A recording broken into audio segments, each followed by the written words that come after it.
Et oui, le 6 janvier 2006 va donc rester une date importante gravée dans les esprits des fans de Michael Jackson parce qu'on a eu ce jour-là droit à une pluie d'inédits leakés sur Internet. Alors aujourd'hui, dans cette vidéo, ce que je vous propose, c'est de reprendre cette liste et de vous donner quelques commentaires et impressions. Et puis comme ça, ce sera aussi l'occasion avec vous d'échanger dans les commentaires. Hein. N'oubliez pas surtout de vous inscrire à la chaîne, de liker et commenter. Alors on commence avec le premier titre, ça s'appelle Adore You, ça date de 2004. Alors la rythmique, elle est très boîte à rythme, hein, très, très numérique. Mais très vite, ce qu'on va entendre, c'est l'arrivée de chœurs, une progression d'accords comme ça. Ça rappelle un peu Stevie Wonder à l'époque, Past in Paradise. Voilà. Et puis le rythme est très hip-hop avec ce côté un peu ce bout de courant contre-temps qu'on entend là, un peu ce couinement là, comme un pneu qui crisse. C'est très hip-hop là, c'est très... c'est assez hip-hop dans l'ADN du rythme, mais après adapté au son Jackson. Alors ce qui est dommage, c'est que là on n'a qu'une version vraiment rudimentaire, pas de paroles, logiquement des chœurs, des choses comme ça. Mais ça donne un esprit, et surtout on voit une progression dans le morceau avec les chœurs qui sont de plus en plus puissants. Et là on se dit effectivement c'est un morceau des années 2000 qui a vraiment du caractère, qui a quelque chose de fort là-dedans. Et ça méritait d'être finalisé, d'être porté à un niveau encore plus haut. En tout cas voilà, moi j'aime bien, j'accroche là-dessus, je trouve que c'est une bonne surprise dans cette cuvée d'inédits, voilà, qui a encore une fois, dans cette cuvée d'inédits, encore une fois, qui a leaké de façon surprenante, on va dire. Allez, on passe à la suivante. Donc là, c'est Ain't No Business Is My Due. Alors j'ai mis tout ça en ordre alphabétique hein, pour faire plus simple, sinon on s'en sortait pas. Ça date des sessions Dangerous. On écoute. Alors, déjà le rythme d'emblée, on sent l'influence Bill Bottrell. Là, on est à peu près sur le même rythme que ce qu'on a sur Give It To Me, si vous écoutez bien. C'est à peu près la même chose. Alors là, il y a la guitare blues, je trouve ça incroyable. Michael Jackson qui se met à improviser, à jammer sur une rythmique proche du blues avec des guitares. Voilà, très rock. C'est le côté rock de Dangerous. Vous savez, Dangerous, c'est un côté New Jack, un côté plus pop sur l'album. Donc, ouais, ça c'est ouf. Moi, c'est vraiment un truc qui me fait vraiment kiffer grave. Parce qu'il y a un côté spontané, il y a un côté improvisation, puis il y a une qualité d'emblée quoi, qui est là, quoi. Tout est bien posé.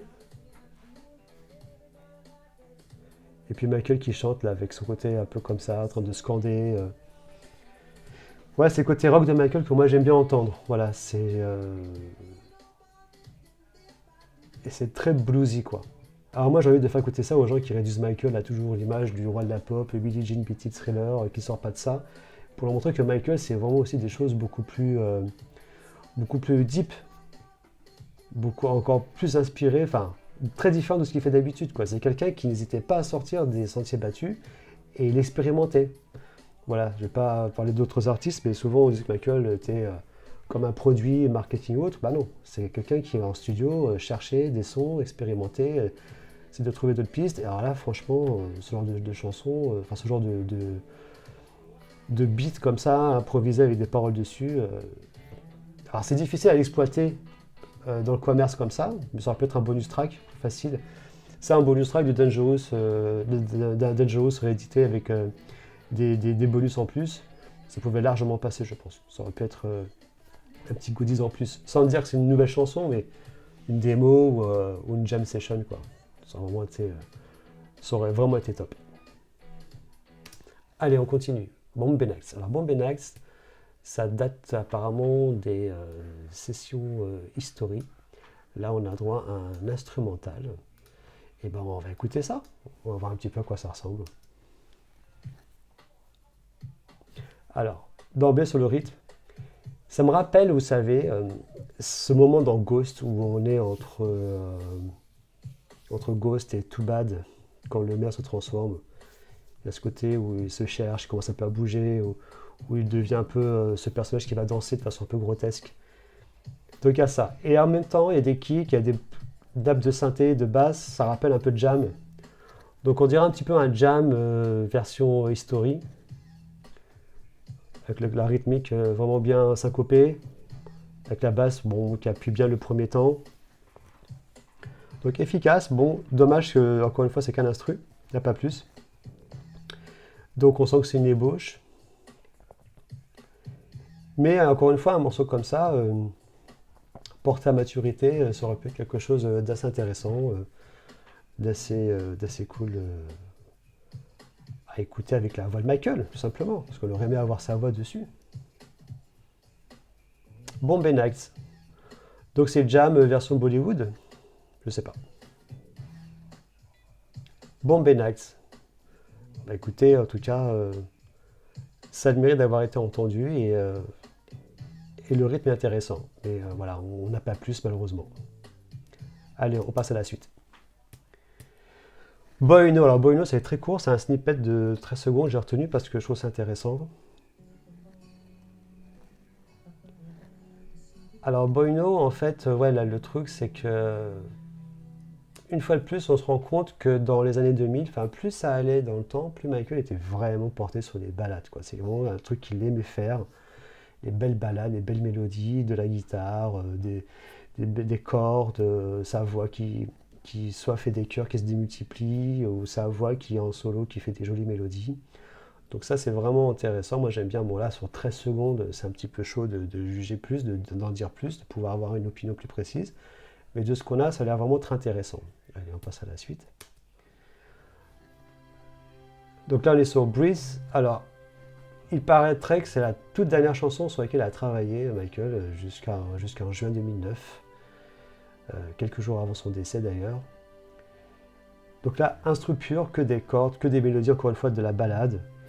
Et je trouve que ça dégage une tristesse. Cette musique-là, elle dégage un truc en mode. Alors, je sais pas si vous vous rappelez, pour les plus vieux entre nous, en fin de soirée, à la fin des programmes, on avait toujours une petite animation avec une musique qui nous disait au revoir, la chaîne va fermer l'antenne pour reprendre le lendemain matin. C'est un peu ce genre de musique, quoi. C'est un peu en mode. C'est la nuit, tout le monde va dormir. Mais là, je trouve que ça a un sens encore plus lourd. Hein. Il y a une tristesse dans cette musique. C'est beau et triste. Voilà, je ne sais pas vous dire autrement, ça me donne même la chair de poule là au moment où je vous parle, ça me fait dresser les poils comme on dit. Donc ouais, et là pareil, il n'y a pas de voix, donc il n'y a pas de vocal, c'est un peu dommage, on aurait voulu en avoir un peu plus. Allez, on va passer un petit peu à la suite, on va voir. Alors, on arrive sur quelque chose d'assez particulier. Un morceau qui s'appelle Bubbles, un instrumental produit par Brian Loren. Bon, je vais pas vous mentir, moi, Brian Loren, c'est pas ma cam, c'est pas mon truc. J'ai jamais été fan de son son, que ce soit avec ou sans Michael. Dans la galaxie New Jack Swing, que j'adore, je suis un grand fan de New Jack Swing, j'ai jamais été un grand fan des productions de Brian Loren. Là, il y a un morceau qui s'appelle Bubbles, donc on imagine que c'est en référence, bien sûr, à l'animal, au singe de Michael, son animal de compagnie. Bon, il se passe pas grand-chose, hein, c'est un beat très syncopé. Très Brian Loren, hein. Très Brian Loren époque, ça rappelle un petit peu de The Bartman des Simpsons sur certains aspects. Mais voilà, je ne suis pas transcendé. Je pense que je ne vais pas rester plus longtemps dessus. Bon voilà, ça existe. On va dire ça comme ça. Alors après on arrive à Day in Gloucestershire. Alors, moi la prononciation j'ai du mal, donc je ne vais pas vous faire d'insulte de le refaire. Alors ça c'est un morceau intéressant. Parce que effectivement c'est un morceau fait avec Brad Buxer qui fait référence à l'enfance de Michael, enfin, en tout cas à une journée de son enfance, de sa visite à Gloucestershire en 72 avec ses frères, et donc en gros Michael se rappelle de ses jours heureux à cette époque-là.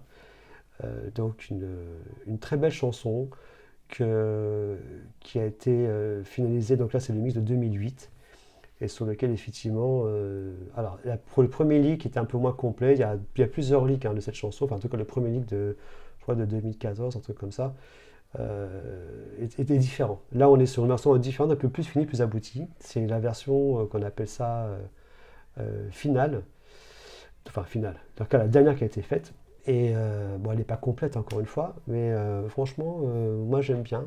Alors Dans ce morceau, ce que je trouve très fort, c'est qu'il y a beaucoup d'arrangements, beaucoup de choses qui se rappellent de Lost Children, qui est sur Invincible, comme vous le savez. Et en même temps, la mélodie, il y a vraiment un hommage aux mélodies assez simples et jolies de l'époque Motown. Donc c'est vraiment un mélange des deux. Et en ça, je trouve que le morceau il est réussi, parce qu'il combine les deux choses. Il y a limite un côté, ouais, époque Motown, limite début des Jackson chez CBS, de la façon d'attaquer le refrain et les chœurs. Je trouve ça vraiment très bien joli, très bien posé. La production est très classique. Euh, voilà, c'est le Michael classique qu'on a eu sur Invincible, sur des morceaux comme Speechless ou The Lost Children. Et encore une fois, voilà, moi j'aime beaucoup le refrain. Donc très belle chanson, et puis ce mix complète l'autre. Voilà, mais encore une fois, ça n'a pas été entièrement finalisé de A à Z, mais on a déjà en tout cas une très belle trace de ce morceau. Allez, on enchaîne avec Dream Girl de Brian Loren. Toujours des sessions Dangerous. Alors c'est vrai que Brian Loren, c'est un petit peu le producteur sacrifié de l'époque Dangerous. Hein. C'est celui qui a travaillé avec le plus de membres de la famille Jackson, mais dont les travaux sont très peu ressortis. Donc là, il a une boîte à rythme plus agressive, Brian Loren, un peu plus marquée dans les caisses claires. Mais après, bon, là c'est qu'une instru, il n'y a pas grand chose dessus. Bon, c'est intéressant. Une guitare d'ailleurs qui fait un peu plastique, qui appuie un peu la rythmique. Mais on a du mal un petit peu à comprendre où il va aller, quoi.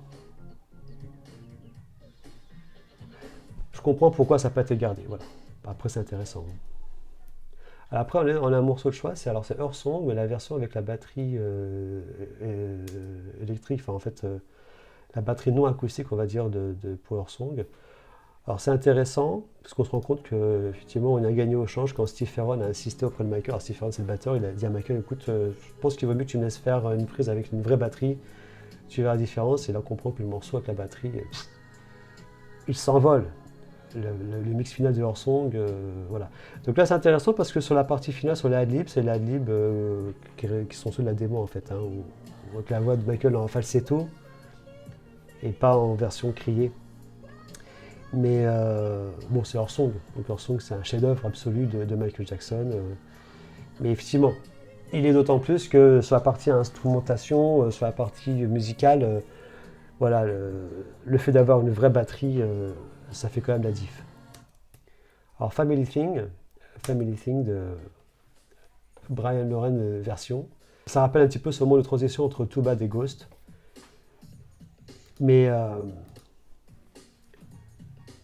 après, du coup, le rythme de Brian Loren est plus musclé. On dirait qu'il a compris qu'il fallait doper un peu ses rythmiques. Mais voilà, encore une fois, là c'est un instru, on n'a pas grand chose de plus, c'est intéressant, mais bon, de toute façon, c'est un morceau sacrifié à Family Things, il n'a jamais été complété, il n'est jamais sorti en entier. Je vous rappelle, pour info, c'était le morceau qui devait figurer dans la toute première version de Ghost, qui s'appelait This Scary, et qui devait sortir au moment où la famille Adams sortait au cinéma. C'était pour accompagner ce projet de film en fait. Et après ça a changé, c'est devenu Ghost avec donc It is Scary et Ghost et Too Bad qui ont remplacé.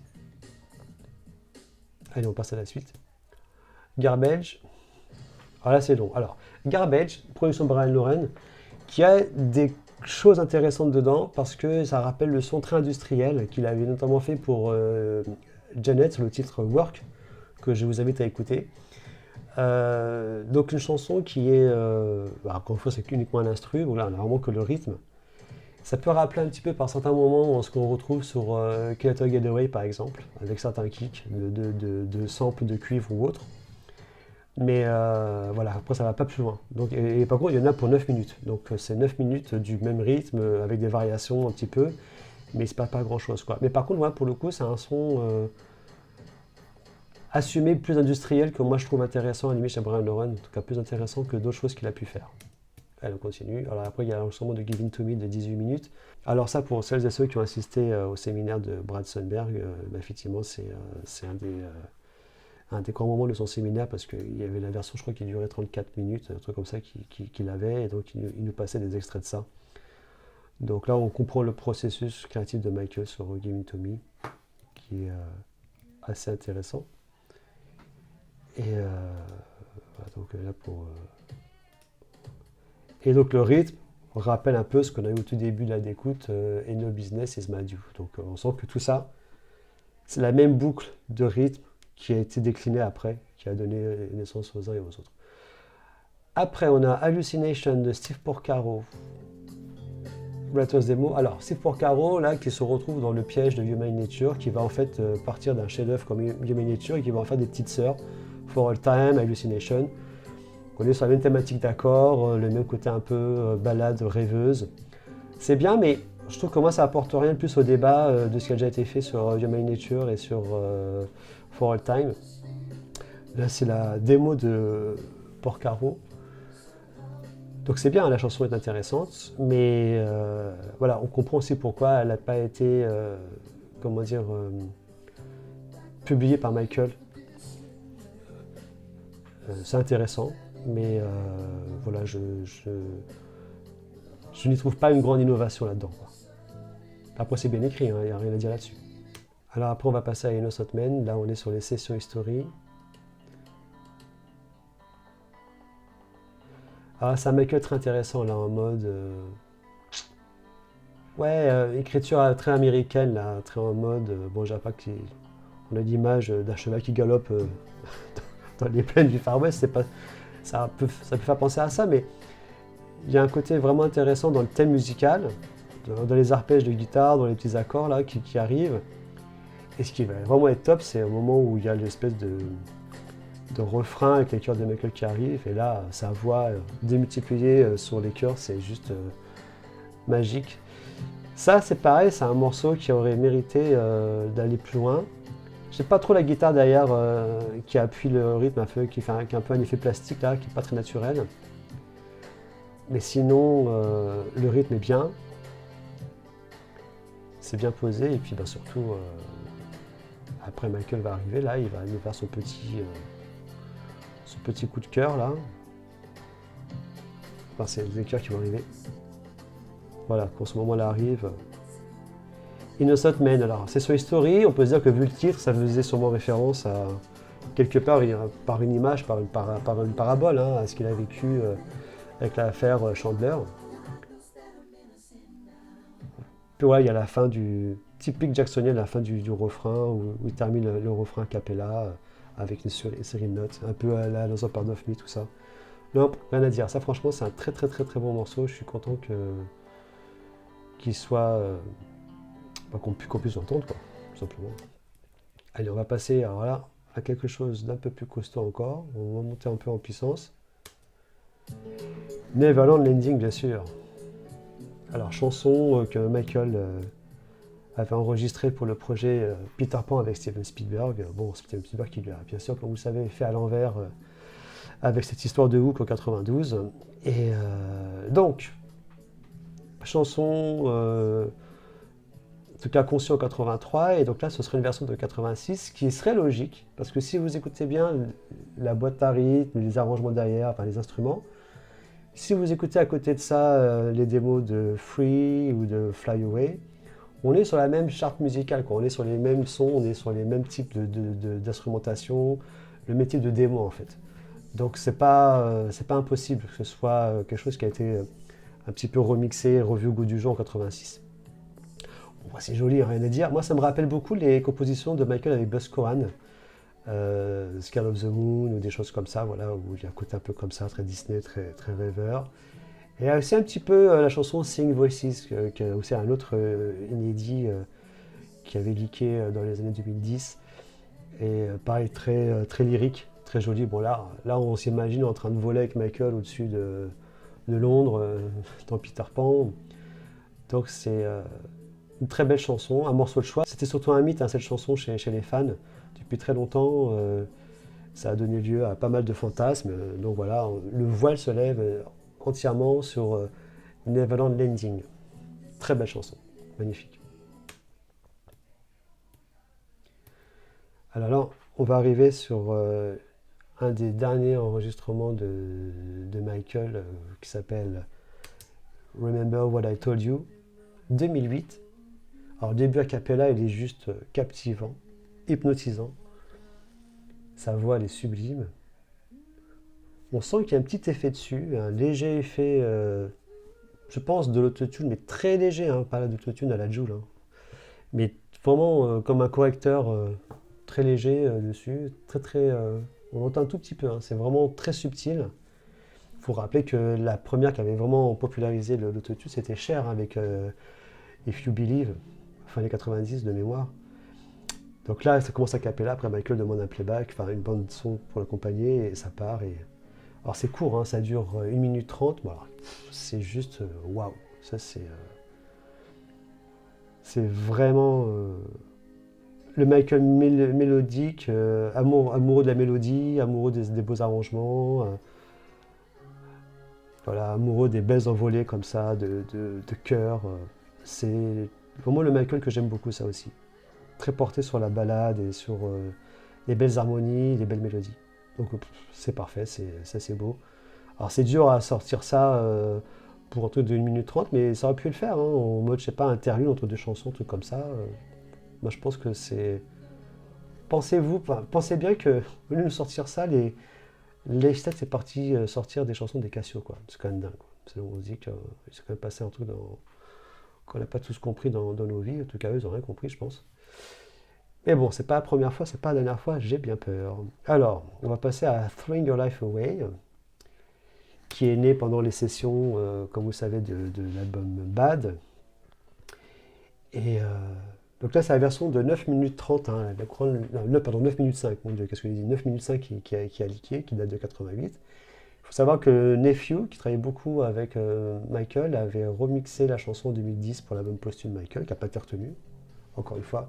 Pourquoi ils n'ont pas retenu ça? Alors, le mix de Nephew n'était pas non plus top parce qu'il est parti de ce qu'il avait et c'était pas des multitracks complets, donc il avait réussi à overdubber un peu la chanson. C'était pas non plus folichon, mais en tout cas, ça faisait un remix propre qui aurait pu largement faire l'affaire face à n'importe quel titre. Enfin, sur n'importe quoi, vous pouvez remplacer les chansons des Cassio. Et pour le coup, moi j'adore cette chanson, j'adore son rythme, j'adore ses arrangements, j'adore son côté comme ça, comme une machine qui tourne, comme si voilà, Michael faisait un chemin avec ses pensées, puis une libération au moment où le refrain arrive, et le refrain il est juste sublime. Et pour moi c'est une grande chanson, hein, et je trouve ça dommage que... D'ailleurs elle aurait pu sortir sur Bad 25 et ça n'a pas été le cas, donc c'est aussi dommage. Donc, et pour vous dire, à l'époque ça n'a même pas été évoqué. Les Stats s'est bien gardé de nous parler de ça, ce qui est bien dommage.